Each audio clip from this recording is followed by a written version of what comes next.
Samsung fridge freezer with externalized filter. Today I'm going to show you how to install one of these filters and also how to add some additional valves.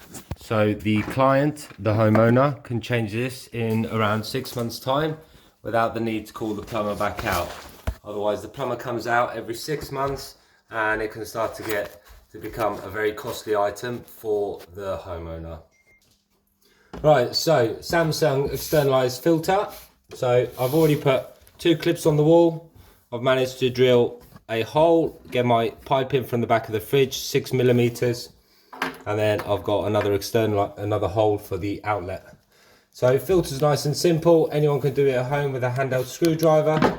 Just clips in. The reason I've put it into a cupboard above the fridge is so it's accessible and easy for the homeowner to change in future. And then I did ask the homeowner politely to buy me a couple of isolation valves, again 6mm. The reason for this is that then the fridge never has to be pulled out to change filters, isolation, or any other reason like that. So we need to attach these either side of the filter, and we need to cut some 6mm pipe. So right, when it comes to cutting 6mm pipe, as a plumber, I always use pipe cutters. Sadly, I've left them at home today, but what I do find works very well is a standing knife. Must be a fresh blade, not to be used on anything.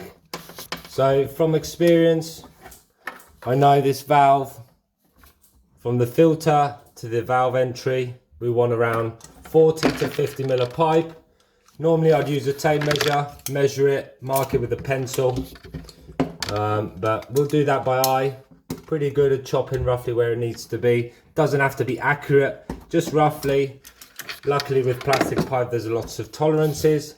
That's it. The pipe is so small it doesn't require any inserts, as in if it was 15mm pipe, plastic would require an insert, a metal insert.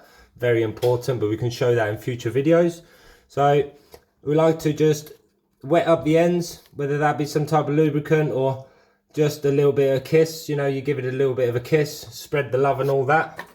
Right, so simple, nice and easy. Push in, you should always hear a pop. There we go. Once you've done that, we get these red things. Don't know what they're called, so please don't ask me. Maybe someone can tell me. We're just going to clip them in. This is for kind of safety once it's up and running, because once it's up and running it will be pressurized and we don't want anything popping off when it's in use. Hopefully you can still see the video. So again, I've wetted up the other end of the pipe, give it a little pop, hear it pop, and again the red clip goes on. We're going to pause the video a second because I'm struggling to get this on whilst recording, and then I will show you the left hand side. I've just changed camera positions.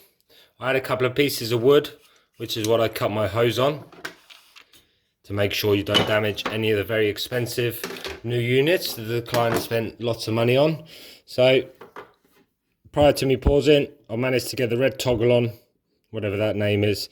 This stops the pipe being pushed in and out. Okay, so pop into the filter. Again, you should hear a pop, and that's it. That's the one side complete. And the reason I've done that, and I bought this item separately, it's on. On is always in line. Off is always the other way around.